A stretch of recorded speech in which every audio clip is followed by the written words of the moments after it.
सर्वांना माझा नमस्कार। कला विज्ञान महाविद्यालय कोऱ्हा या महाविद्यालयाच्या वतीने आयोजित केलेल्या या राष्ट्रीय वेबिनारमध्ये छत्रपती शिवाजी महाराजांचं कार्य कसं युगप्रवर्तक होतं याविषयीची भूमिका मी मांडण्यासाठी आलेलो आहे। या महाविद्यालयाचे प्राचार्य डॉक्टर अरविंद देशमुख सर, इतिहास विभाग प्रमुख व या वेबिनारच्या संयोजिका डॉक्टर स्मिता जाधव मॅडम, अनेक जे पार्टिसिपंट्स इथं सहभागी झालेले आहेत त्या सर्वांना माझा नमस्कार। खरं तर कोणत्याही देशाचा इतिहास वास्तविक त्या देशातील महापुरुषांच्या जीवन व कार्याचा इतिहास असतो। या महापुरुषांपासूनच भावी पिढ्या वेळोवेळी प्रेरणा घेत असतात। देशात संकटाच्या काळामध्ये दिशादर्शन करण्याचं काम देखील या महापुरुषांची चरित्र करत असतात आणि अशाच महापुरुषांपैकी छत्रपती शिवाजी महाराज हे एक महापुरुष आहेत, ज्यांनी परकीय मोगली सत्तेच्या विरोधामध्ये बंड केलं आणि स्वराज्याची स्थापना करून भावी पिढ्यांच्या समोर स्वातंत्र्याच्या निर्मितीसाठी बलिदान करण्याचं एक प्रचंड मोठं आदर्शवादी अशा प्रकारचं कार्य हे केलेलं आपल्याला पाहायला मिळतं। खरं तर छत्रपती शिवाजी महाराजांनी ज्या वेळेला स्वराज्य स्थापनेचं कार्य आरंभलं त्यावेळेची परिस्थिती महाराष्ट्रातील कशा प्रकारची होती किंवा संपूर्ण हिंदुस्थानातील परिस्थिती कशा प्रकारची होती याकडे जेव्हा आपण लक्ष देतो तेव्हा आपल्या लक्षात येतं की संपूर्ण हिंदुस्थानामध्ये उत्तरेकडे मोगल आहेत, दक्षिणेतलाही बराच मोठा भाग जवळजवळ 22 प्रांत मोगलांचे होते, दक्षिणेकडे पुन्हा आदिलशाही आहे, कुतुबशाही आहे आणि सर्वत्र मोगली सत्ता, आदिलशाही, कुतुबशाही या इस्लामी सत्तांचा वावर संपूर्ण देशभरामध्ये आहे। एतद्देशीय अशा प्रकारची हिंदूंची एकही स्वतंत्र सार्वभौम अशा प्रकारची सत्ता अस्तित्वामध्ये नाही।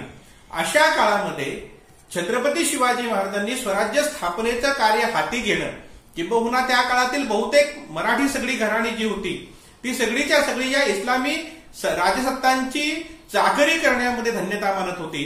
अशा काळामध्ये आपण स्वतःचं राज्य निर्माण करू शकतो ही भूमिका घेऊन आणि अत्यंत तुटपुंज सामर्थ्य काय आहे, पुण्याची जहागिरा जवळजवळ 266 गावांची वगैरे अशी काहीतरी जहागीर आणि त्या छोट्याशा जहागिरीमधून काहीही नाही आणि अशा परिस्थितीमध्ये एक स्वतंत्र राज्य आपण निर्माण करू शकू, मोगलांच्या प्रचंड सामर्थ्याच्या विरोधामध्ये आपण उभा राहू आणि आदिलशाहीला आपण तोंड देऊ ही विचारसरणी डोक्यामध्ये येणं आणि ती प्रत्यक्षात आणण्यासाठी प्रयत्न करणं हीच एक अतिशय मोठी अशा प्रकारची गोष्ट असलेली आपल्याला पाहायला मिळते। छत्रपती शिवाजी महाराजांनी ज्या वेगवेगळ्या गोष्टींच्या माध्यमातून तत्कालीन सामाजिक जीवनामध्ये, तत्कालीन राजकीय जीवनामध्ये, लष्करी जीवनामध्ये, धार्मिक जीवनामध्ये जे बदल घडवून आणले ते सर्व बदल युगप्रवर्तक अशा स्वरूपाचे होते। एक युग बदलून नव्या युगाची सुरुवात करणारे होते हे मला आपल्या समोर मांडायचं आहे।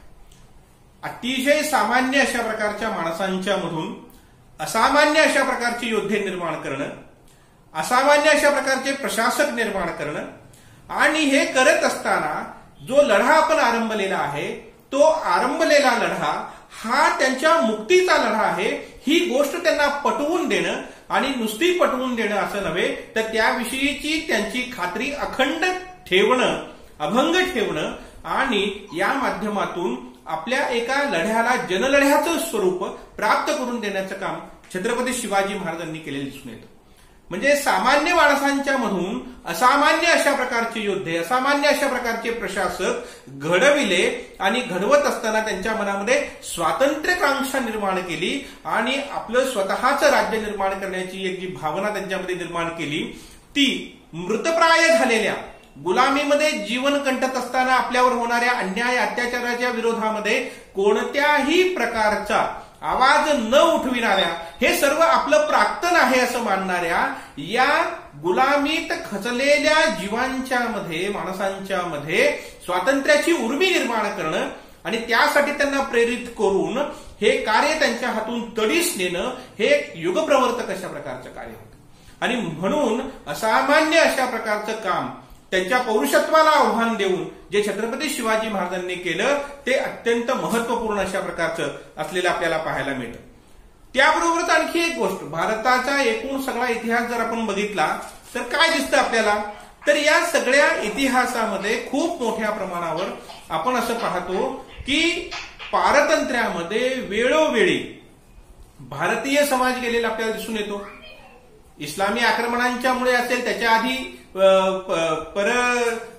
परकीयांनी केलेल्या आक्रमणांच्या मध्ये असेल, तर आपण आपलं स्वत्व, आपलं स्वातंत्र्य वेळोवेळी गमावतो. हे गमावण्याला कारण काय आहे, तर शिवाजी महाराजांनी सैनिकांची जी काही मानसिकता होती, ही सैनिकांची असणारी मानसिकता बदललेली आहे. त्यांच्या मानसिकतेमध्ये बदल केला. मध्ययुगामध्ये नेता असो अथवा नसो, राजा असो अथवा नसो, सेनापती असो अथवा नसो, तो धारातीर्थी पडो अथवा तो अस्तित्वात नसो, या दोन्हीही प्रसंगामध्ये न डगमगता जर सेना कोणासाठी लढलेली असेल तर ती केवळ आणि केवळ छत्रपती शिवाजी महाराजांच्यासाठी लढलेली, शिवाजी महाराजांच्या राज्याकरता लढलेली आपल्याला पाहायला मिळते. आपण पाहतो की दुसऱ्या पानिपतच्या युद्धामध्ये हेमू हत्तीच्या अंबारीवरून लढतोय आणि तो विजयाच्या समीप आलेला आहे. प्रसंग काय आहे पहा, तो विजयाच्या समीप आलेला आहे आणि विजयाच्या समीप आलेला असताना हत्तीच्या अंबारीमध्ये बसून लढणाऱ्या हेमूला बाण लागतो, तो कोसळतो, तो मरत नाही, तो कोसळतो आणि तो कोसळल्यानंतर, जखमी झाल्यानंतर त्याचं सैन्य सैरावैरा धावायला लागतं. सेनापती पडल्यानंतर, राजा पडल्यानंतर सैरावैरा धावलेल्या या सैनिकांच्यामुळे अनेक युद्ध भारतीयांनी हरलेली आहेत. परंतु शिवाजी महाराजांच्या काळात आपण पाहतो की मुरारबाजी देशपांडे असेल किंवा इतरही अनेक सेनापती असतील, तानाजी धारातीर्थी पडलेला असेल, मुरारबाजी धारातीर्थी पडलेला असेल, परंतु असे सेनापती धारातीर्थी पडल्यानंतर देखील सैनिक मात्र पळून जात नाही आणि सैन्य एक मुरारबाजी पडला म्हणून काय झालं, एक तानाजी पडला म्हणून काय झालं, आम्ही देखील त्यांच्याच समान लढतो.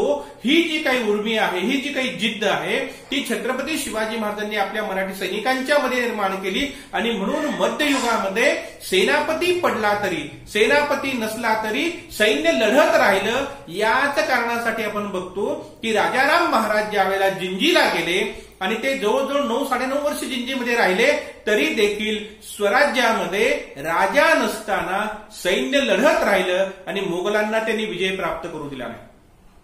हे जे काही तत्व आहे, हे तत्व शिवाजी महाराजांनी निर्माण केलेलं हे युगप्रवर्तक अशा प्रकारचं तत्व आहे आणि म्हणूनच याच तत्वामुळे राजाच्या शिवाय देखील, सेनापतीच्या शिवाय देखील सैन्य लढत राहिलं. सैनिकांच्या मनोवृत्तीमध्ये केलेला हा बदल हा अत्यंत महत्वपूर्ण अशा प्रकारचा आहे आणि म्हणून छत्रपती शिवाजी महाराज हे युगप्रवर्तक अशा प्रकारचे राजे ठरतात. इतकंच नाही तर आणखी एक अतिशय महत्वाचं कार्य जे शिवाजी महाराजांचं आहे, ज्याच्याविषयी फारसं बोललं जात नाही. कोणतं काम आहे, तर शिवाजी महाराजांनी सरंजामशाहीची असणारी जी काही लष्करी व्यवस्था होती, जहागीर देण्याची जी काही पद्धती होती, ही बंद करून टाकली. आजपर्यंत चालत आलेल्या सरंजामशाही व्यवस्थेला, लष्करी व्यवस्थेला, जहागीर देण्याच्या पद्धतीला, वतनदारांच्या असणाऱ्या हक्क आणि लाजिम्यांना, म्हणजे त्यांना जे काही स्वतंत्र हक्क होते, स्वेच्छेने घ्यायच्या अनेक गोष्टी होत्या, जनतेने द्यायच्या आणि हक्काने घ्यायच्या अनेक गोष्टी होत्या, या सगळ्या पद्धतीमध्ये खूप मोठ्या प्रमाणावर बदल शिवाजी महाराजांनी केले. शिवाजी महाराजांनी लष्करामध्ये असणारी सरंजामशाहीची व्यवस्था नष्ट करून टाकली आणि सरंजामशाहीची व्यवस्था नष्ट करून टाकून त्यांनी त्या ठिकाणी राष्ट्रीय लष्कराची निर्मिती केली. राष्ट्रीय लष्कराची निर्मिती शिवाजी महाराजांनी केली. म्हणूनच आपल्याला आढळून येतं की ज्या वेळेला सेनापती असणारा नेताजी पालकर शिवाजी महाराजांच्या बरोबर संघर्ष होतो, वाद होतो आणि शिवाजी महाराजांना सोडून तो आदिलशाहीकडे निघून जातो, त्यावेळेला नेताजीच्या बरोबर सैन्य जात नाही. सेनापती गेला म्हणून सैन्य जात नाही, कारण सैन्य सेनापतीचं नाही तर ते सैन्य राजाचं, मराठी स्वराज्याचं सैन्य आहे आणि ही जी गोष्ट आहे, ही गोष्ट केवळ शिवकाळामध्येच आपल्याला बघायला मिळते.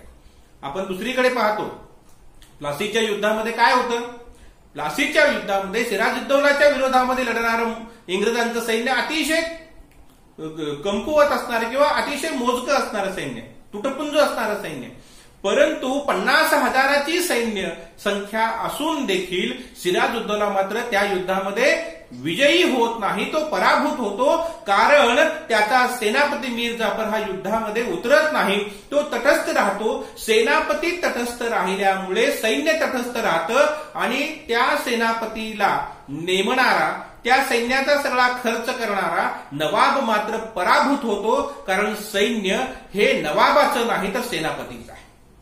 छत्रपती शिवाजी महाराजांनी आपल्या लष्करामध्ये केलेले हे जे काही बदल आहेत, आपल्या लष्करामध्ये घडवून आणलेले हे जे काही बदल आहेत, हे अत्यंत महत्वपूर्ण अशा प्रकारचे.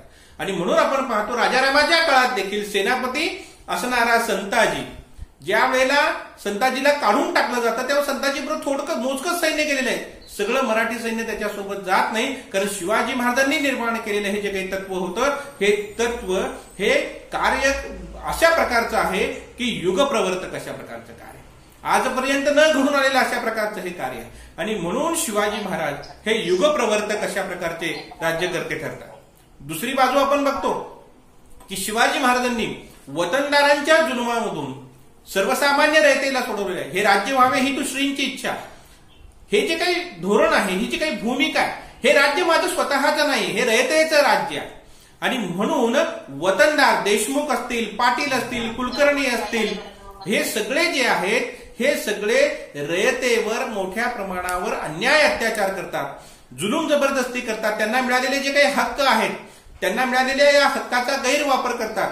रयतेकडून स्वेच्छेने मिळवावयाच्या गोष्टी देखील ते जबरदस्तीने रयतेकडून वसूल करतात. आणि म्हणून शिवाजी महाराजांनी या वतनदारांना असलेला जो काही हा अधिकार होता, हा अधिकार त्यांच्याकडून काढून घेतला, रद्दबातल केला आणि वतनदारांना वेतनदार बनविण्याचं काम शिवाजी महाराजांनी केलं.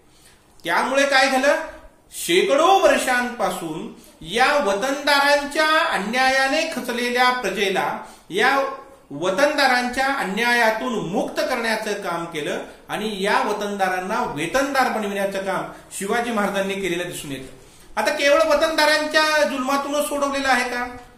तर नाही. आपल्याला बघायला मिळतं की चिंचवडच्या मोरया गोसावीच्या देवस्थानाला, म्हणजे जे काही मोरया गोसावींचं चिंचवडचं देवस्थान होतं, या देवस्थानाला पौन मावळामधून रयत निस्बतीचा हक्क होता. निस्बतीचा हक्क होता म्हणजे काय, एका विशिष्ट रक्कम देऊन धान्य खरेदी करण्याचा हक्क होता. खरं तर आजच्या काळात जशी ज्याप्रमाणे महागाई वाढते, त्याही काळामध्ये महागाई वाढत होती आणि महागाई वाढल्यानंतर देखील रयतेचं धान्य त्याच जुन्या कमी किमतीने खरेदी करण्याचा हक्क हा देवस्थानाला होता आणि त्यामुळे रयतेवर अन्याय होत होता. आता इथे शिवाजी महाराजांची भूमिका आपण बघितल्यानंतर आपल्या लक्षात येतं की शिवाजी महाराजांनी या रयतेकडून जुन्या पद्धतीने, जुन्या किमतीने धान्य खरेदी करण्याचा जो काही या देवस्थानचा हक्क होता, तो हक्क रद्द केला. आता देवस्थानचं देखील कार्य चाललं पाहिजे. राजाकडे दोन्ही गोष्टी असतात. राजाला योग्य त्या वेळेला आपल्या शक्तीचा, आपल्या कायद्यांचा, आपल्या अधिकारांचा देखील अंमल करता आला पाहिजे आणि त्याच वेळेला दुसऱ्या बाजूला लोकांवर दया दाखवण्याचं हे काम त्यांना करता आलं पाहिजे. मग पौन मावळातील रयतेकडून कमी किमतीत धान्य खरेदी करण्याचा निस्बतीचा हक्क त्यांनी या देवस्थानचा रद्द केला, परंतु देवस्थानचा खर्च चालला पाहिजे म्हणून शिवाजी महाराजांनी आपल्या अधिकाऱ्यांना सांगितले की त्यांना लागणारं धान्य जे आहे ते राजाच्या धान्याच्या कोठारामधून द्या, म्हणजे त्याची जी तोशीस लागेल ती राज्य सहन करेल, रयत सहन करणार नाही. रयतेच्या प्रती असणारी भूमिका, रयतेवर होणारा अन्याय दूर करण्याची ही जी काही भूमिका आहे ही अत्यंत महत्वपूर्ण आहे. इतकंच नाही तर शिवाजी महाराजांनी वंश परंपरागत अशा प्रकारची पद कोणालाही दिलेले पाहावयास मिळत नाही. म्हणजे एखाद्याने कितीही पराक्रम गाजवलेला असला, एखाद्याने कितीही कर्तृत्व गाजवलेलं असलं, स्वराज्यासाठी कितीही मोठं काम केलेलं असलं, तरी केवळ त्याने ते काम केलेलं आहे म्हणून त्याच्या मुलाला ते पद देण्याची भूमिका शिवाजी महाराजांनी कधीही स्वीकारली नाही. म्हणून प्रतापराव गुजरांच्या मृत्यूनंतर शिवाजी महाराजांनी सेनापती पद हे त्यांना दिलं नाही, तर आनंदराव मोहित्यांना दिलं, हंबीररावांना दिलं. हंबीरराव हे पद त्यांना दिल्यानंतर, परंतु प्रतापरावांच्या बरोबर असणारा त्यांचा जो काही स्नेहसंबंध आहे तो स्नेहसंबंध त्यांनी त्यांच्या मुलाला आपली मुलगी देऊन पुढे चालवलेला दिसून येतो. परंतु राज्यकारभारामध्ये कुठल्याही प्रकारची तडजोड ही शिवाजी महाराजांनी केलेली आपल्याला पाहायला मिळत नाही.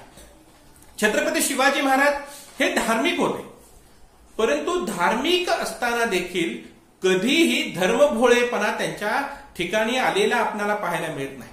धर्माकडे पाहण्याची एक चिकित्सक अशा प्रकारची बुद्धी ही छत्रपती शिवाजी महाराजांच्याकडे आपणास पाहावयास मिळते. म्हणजे आजपर्यंतच्या इतर राज्यकर्त्यांच्या पेक्षा छत्रपती शिवाजी महाराजांचं व्यक्तिमत्व या बाबतीमध्ये अत्यंत वेगळं असलेलं आपल्याला पाहायला मिळतं. म्हणजे तत्कालीन इस्लामी सत्ता या हिंदूंवर अन्याय अत्याचार करत असताना परधर्म सहिष्णुतेची भूमिका घेणारा हा राजा. आणि काय भूमिका घेतली तर ज्या वेळेला औरंगजेबाने हिंदूंवर जिझिया कर लादला आणि हिंदूंवर जिझिया कर लादल्यानंतर शिवाजी महाराजांनी औरंगजेबाला पत्र लिहिलेलं आहे.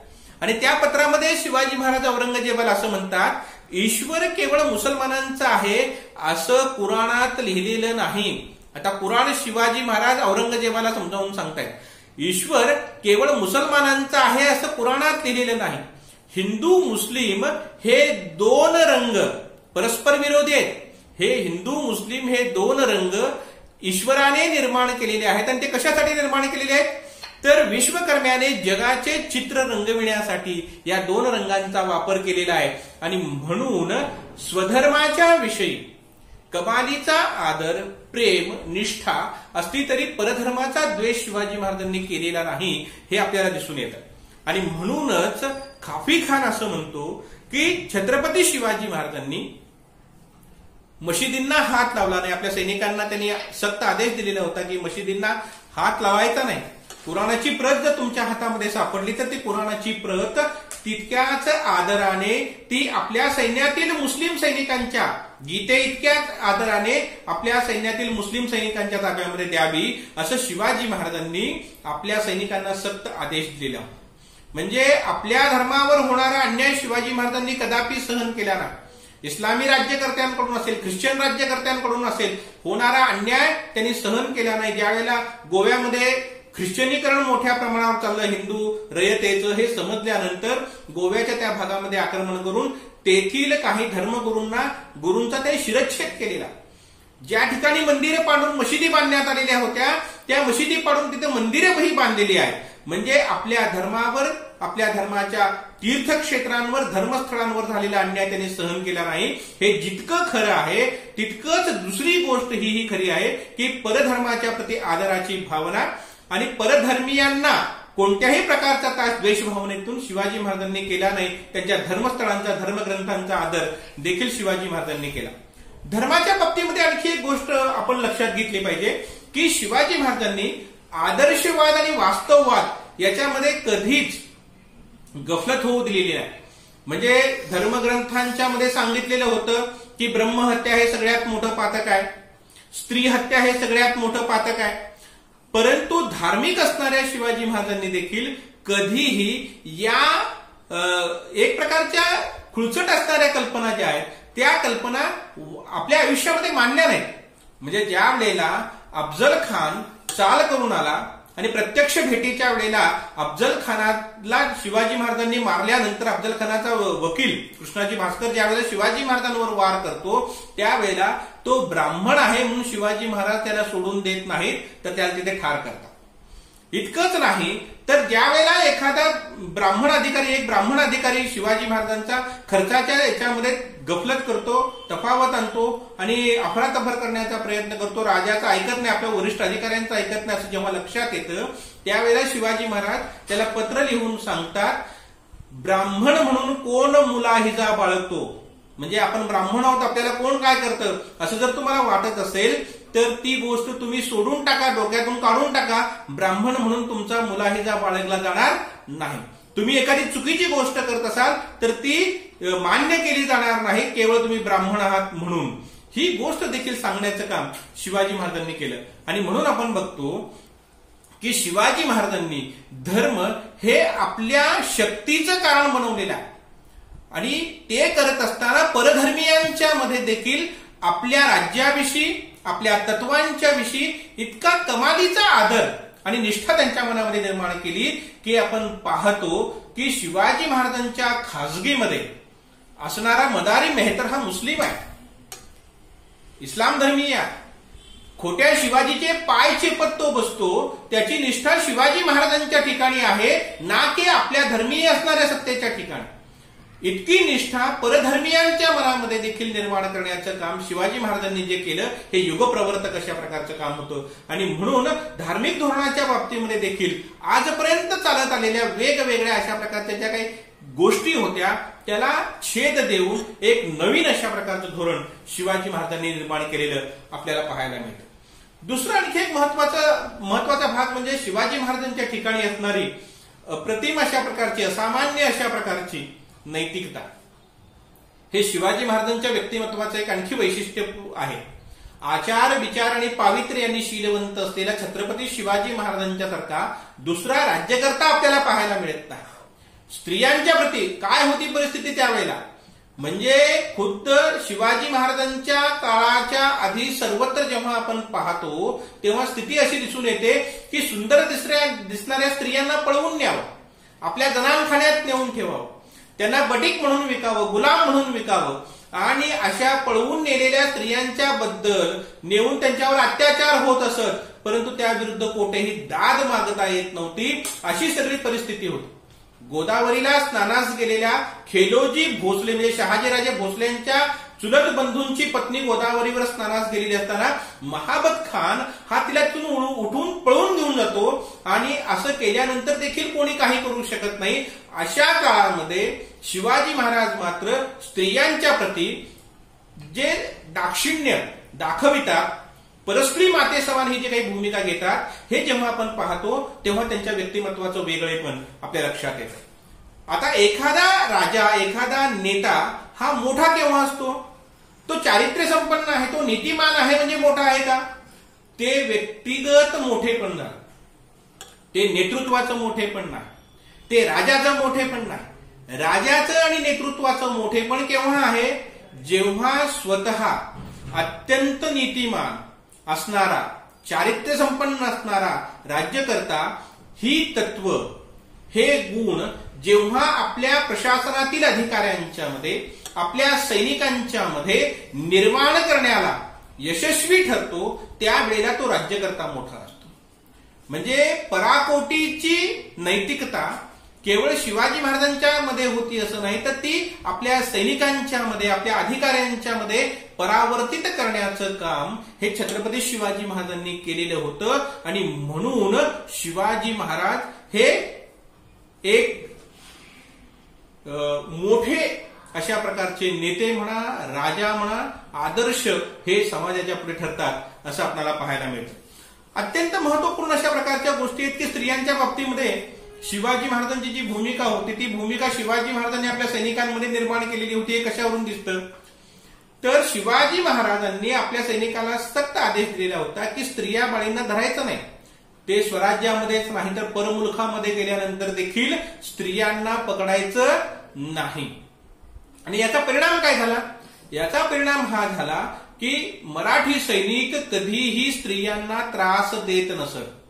आणि म्हणून ज्या वेळेला मराठी सैनिकांच्या हातून आणि ते पराभूत झाल्यानंतर आपले प्राण वाचविण्याचा जेव्हा प्रश्न त्यांच्यापुढे उद्भवत होत असे, परकीय लेखकांनी लिहून ठेवलेला आहे प्रवाशांनी की या वेळेला मुस्लिम सेनापती, मुस्लिम सैनिक हे अनेकदा स्त्रीवेश धारण करून पळून जात असत, सुटका करून घेत असत, कारण मराठी सैनिक स्त्रियांना पकडत नसत. म्हणजे जी उच्च नीतिमत्ता आहे, जे उच्च अशा प्रकारचे गुण आहेत, ते गुण आपल्या अधिकाऱ्यांच्या मध्ये, आपल्या सैन्यामध्ये निर्माण करणं. सैन्यामध्ये स्त्रियांना बंदी होती, मद्यपानाला बंदी होती, नाच गाण्याला बंदी होती आणि ही सगळी तत्व नंतरच्या काळामध्ये हळूहळू सुटत गेली. जी सुटत गेली त्याच्यामुळे मोठ्या प्रमाणावर राज्य विस्तृत जरी झालेलं असलं, अटकेपार जरी झेंडे लागलेले असले तरी देखील लवकरच पुढे जाऊन ते मराठी राज्य लयास गेलं असं आपणास पाहायला मिळतं.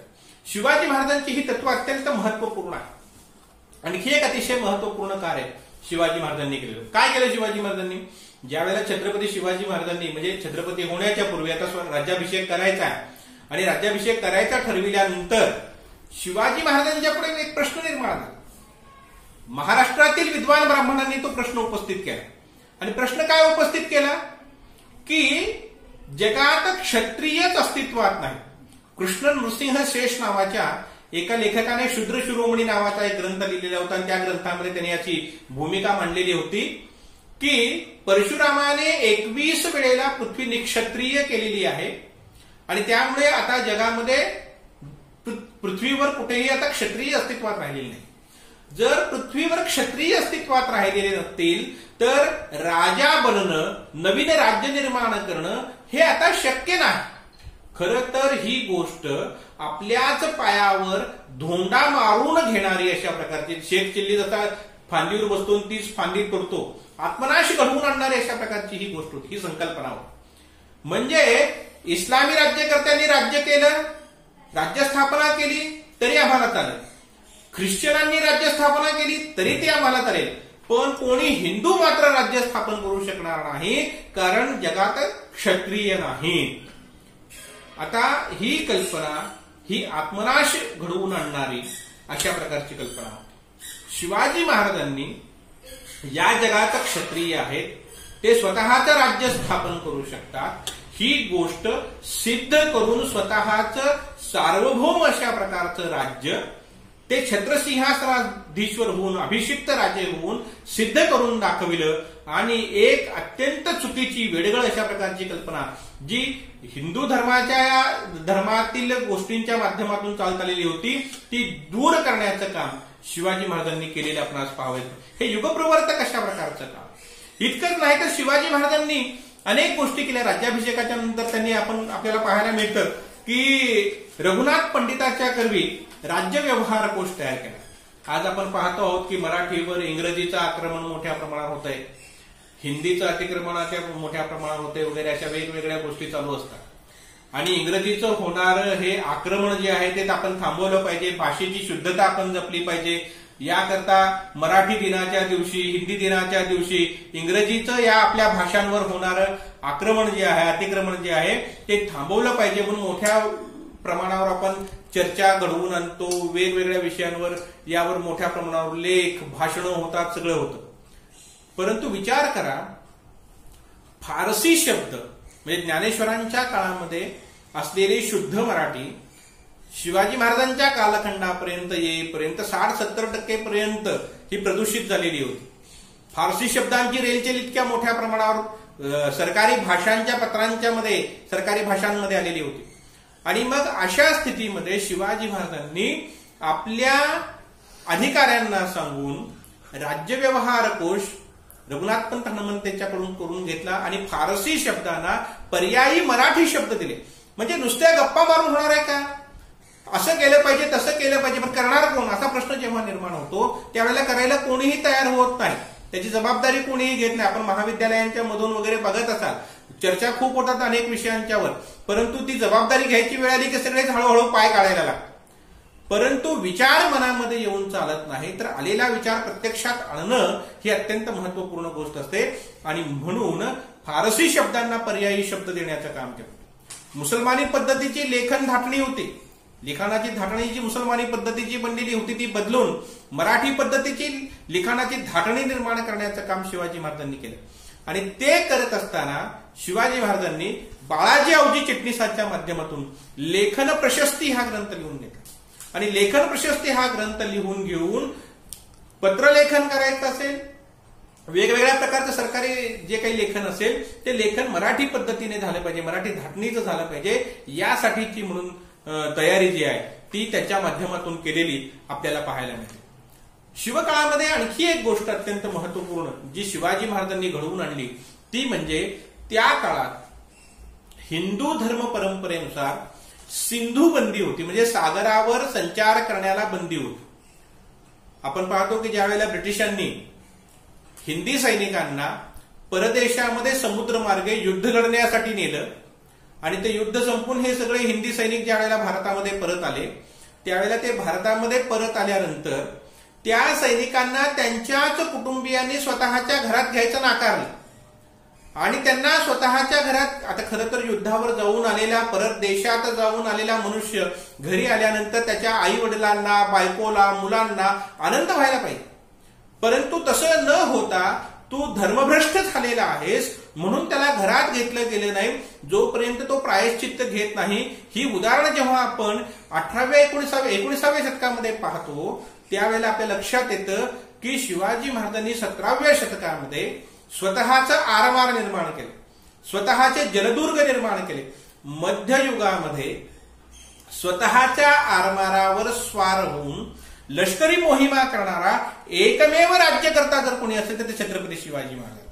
म्हणूनच आपण त्यांना फाउंडर ऑफ इंडियन नेव्ही असं म्हणतो.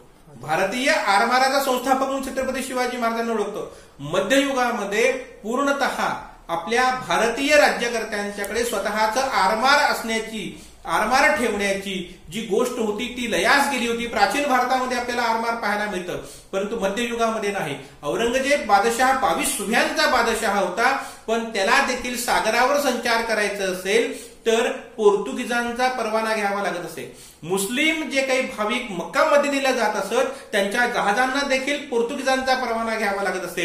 परंतु शिवाजी महाराजांनी ठरवलं की सागर आमचा, सागर किनारा आमचा, तर हे राज्यातील हे सगळी जी नैसर्गिक साधन संपत्ती आहे, हा जो काही समुद्र आहे त्याच्यावर अधिकार देखील आमचाच असला पाहिजे. म्हणून शिवाजी महाराजांनी आरमार उभं केलं. शिवाजी महाराजांनी सागरी किल्ले उभे केले. हे त्यांचं अतिशय क्रांतिकारी अशा प्रकारचं कार्य. दुर्दैवाने पेशव्यांच्या कालखंडामध्ये आंग्र्यांच्या घराण्यामध्ये सुरू झालेल्या संघर्षाचा आपल्याला फायदा होत नाही म्हणल्यानंतर पेशव्यांनी इंग्रजांची मदत घेऊन शिवाजी महाराजांनी निर्माण केलेलं आरमार नष्ट केलं आणि दुर्दैवाने मग पुढे जाऊन इंग्रजांसारख्या आरमारी सत्तेबरोबर लढण्यासाठी आपल्याकडे स्वतःचं आरमारच राहिलं नाही. मी मगाशीच म्हणालो होतो की शिवाजी महाराजांनी जी घालून दिलेली तत्व होती ती तत्व पुढे जाऊन आपल्या हातून सुटत गेली. म्हणून आटकेपार झेंडा लावून देखील आपलं राज्य दीर्घकाळ टिकू शकलं नाही मराठ्यांचं. हे आपण लक्षात घेणं अत्यंत आवश्यक आहे. म्हणून सिंधू बंदी असताना देखील धर्माने घातलेलं हे जे काही बंधन आहे ते बंधन दूर करून शिवाजी महाराजांनी ओळखलेलं होतं की आपल्या राज्याची सुरक्षितता हवी असेल, पोर्तुगीजांपासून, इंग्रजांपासून, सिद्ध्यांपासून आपलं राज्य जर आपल्याला सुरक्षित ठेवायचं असेल तर भविष्यामध्ये या आरमारी सत्तांच्या बरोबर आपल्याला मोठ्या प्रमाणावर संघर्ष करावा लागणार आहे. आणि तो संघर्ष जर करायचा असेल तर आपल्याला आरमार उभा केलं पाहिजे. म्हणून पोर्तुगीज गव्हर्नर आपल्या देशाला लिहिलेल्या पत्रामध्ये असं म्हणतो की शिवाजीने बरेच तारवे जमा केलेले आहेत, शिवाजीने किल्ले बांधलेले आहेत. सुरुवातीलाच हे करत असताना आम्ही त्याला रोखायला पाहिजे होतं पण रोखलं नाही. पण आता स्थिती अशी आहे की त्याला थांबवणं शक्य नाही आणि त्याच्या आरमाराची आम्हाला आता भीती वाटते. म्हणजे आजपर्यंत कोणी केलं नाही म्हणून आपण करायचं नाही असं नाही, तर धर्म सांगणाऱ्या चांगल्या गोष्टींचं अनुकरण करत असताना धर्माने सांगितलेल्या चुकीच्या गोष्टी ज्या आहेत, कालबाह्य अशा प्रकारच्या ज्या गोष्टी आहेत त्या बाजूला सारण्याचं काम देखील छत्रपती शिवाजी महाराजांनी केलेलं आपल्याला पाहायला मिळतं. दुसरी एक अतिशय क्रांतिकारी अशा प्रकारची गोष्ट जी शिवाजी महाराजांनी केली. काय शिवाजी महाराज युगप्रवर्तक होते. परंपरेने चालत आलेल्या अनेक अशा प्रकारच्या ज्या काही गोष्टी आहेत त्या गोष्टींमध्ये बदल घडवून आणण्याचं काम शिवाजी महाराजांनी केलं.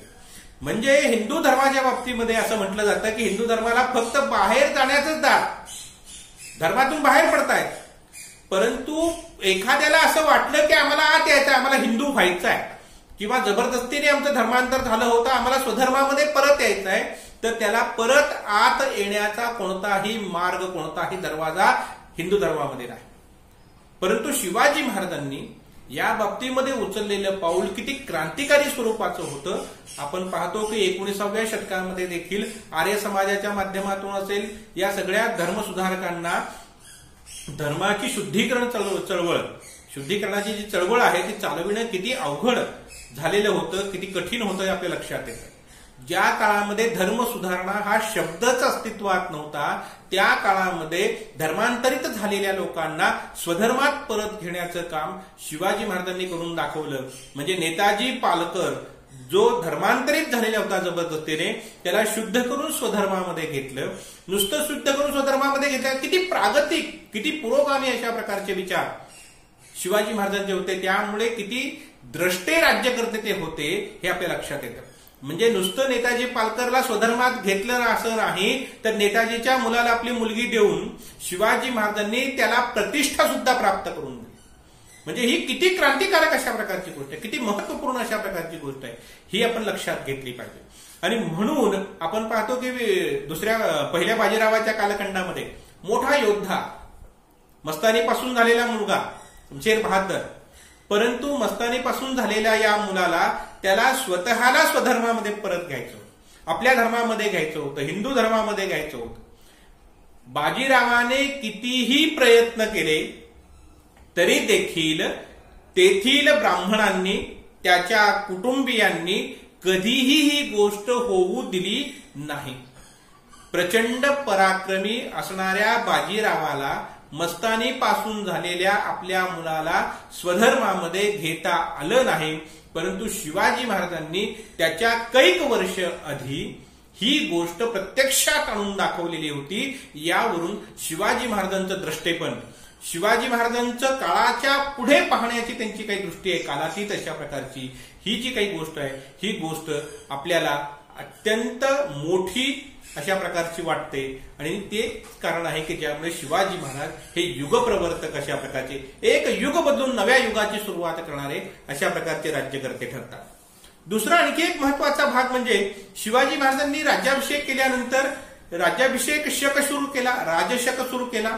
आणि हा जो काही राजशक शिवाजी महाराजांनी सुरू केला, हा राजशक सुरू करत असताना त्यांनी आपलं नाव सुद्धा तिथे लावलं. कोणत्याही पद्धतीने आपलं नाव तेथे त्यांनी वापरलं नाही. आणि ते न वापरता शिवाजी महाराजांनी राजशक सुरू केला.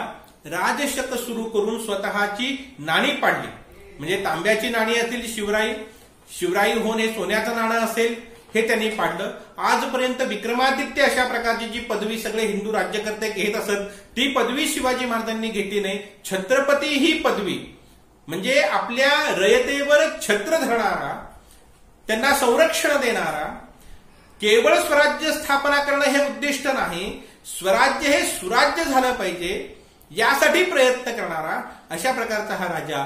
आणि म्हणून छत्रपती शिवाजी महाराजांच्या नंतर आज एवढी वर्ष उलटली तरी देखील छत्रपती शिवाजी महाराज मात्र अजूनही तितकेच अभंग बुलंद अशा प्रकारचे राहिलेले, जनमानसावर राज्य करणारे, हृदय सिंहासनामध्ये जनमानसाचे राहिलेले आपल्याला पाहायला मिळतात. आणखी एक अतिशय महत्वाची गोष्ट म्हणजे शिवाजी महाराजांनी आपल्या रयतेच्या मनामध्ये जी एक स्वराज्यासाठी, स्वातंत्र्यासाठी, आपल्या राज्यासाठी, हे राज्य माझं राज्य आहे यासाठी बलिदानाची जी काही उर्मी शिवाजी महाराजांनी निर्माण केली, ती इतर कुठल्याही राज्यकर्त्यांना कधीही निर्माण करता आली नाही.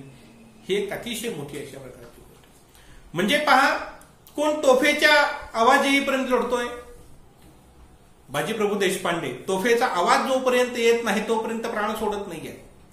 कोणी पोटच्या पोराचं लग्न टाकून गडसर करायला निघालाय, कोण मृत्यूच्या पालखीत हसत हसत बसतोय, तर कोणी खोटा शिवाजी म्हणून मरणाच्या अंथरुणावर झोपतोय, कोणी 80व्या वर्षी गड सर करताना तरण्या बांड शत्रूला लढवतोय, तर कोणी मिसरूड न फुटलेलं पोर पडणारं भगवं निशाण हातामध्ये सावरत 20-20 गनिमांना ठार करताय. 7 मराठे 30,000 फौजेला जाऊन भिडतायत, कोणी 60 मावळ्यांना हाताशी घेऊन गड जिंकून दाखवतोय. कोणास आपल्याकडे येण्याबद्दल जहागीर, इनाम, मान मरातब देतो असं ज्या वेळेला शत्रूचा सेनापती सांगतो, त्यावेळेला छत्रपतींच्या पायाशी एकनिष्ठ राहून अरे तुझी बक्षिसी घेतो की काय, मी शिवाजी राजाचा गडी म्हणून मिळणाऱ्या जहागिरीला, मिळणाऱ्या बक्षिसीला कोणी लाथाडतोय. कोणी शिवाजी महाराज असं जेव्हा म्हणतात की काय हवं ते माग, तुला मी द्यायला तयार आहे, तर कोणतीही मानमरात, वतन, पैसा, संपत्ती काहीही जहागीर न मागता तो असं म्हणतो की मला पायरीचा दगड व्हायचा आहे, जाता येता तुमच्या चरणाचा स्पर्श माझं नाव असलेल्या त्या पायरीला झाला पाहिजे असं म्हणतोय. कोणी आपल्या राजाने टाकलेला शब्द खरा करण्यासाठी हत्तीच्या समोर निधड्या छातीने उभा राहतोय.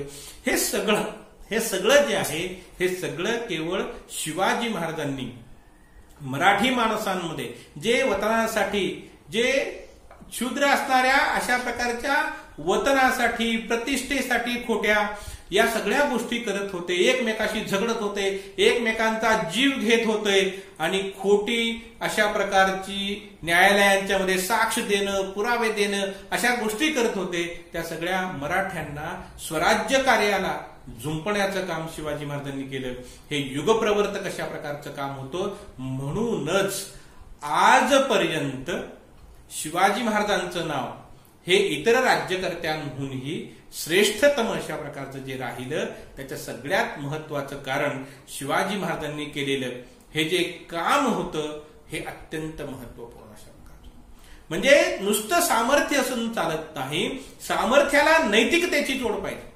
सामर्थ्याला जर नैतिकतेची जोड राहिली नाही, नीतिमानतेची जोड राहिली नाही, तर ते सामर्थ्य अहंकारामध्ये, अन्याय अत्याचारामध्ये परावर्तित होतं. शिवाजी महाराजांच्याकडे सामर्थ्य असलं तरी त्या सामर्थ्याला नैतिकतेची जोड होती. आणि म्हणून आपण पाहतो की युगपुरुष जे असतात ते स्वप्नाळू असतात, स्वप्न पाहतात.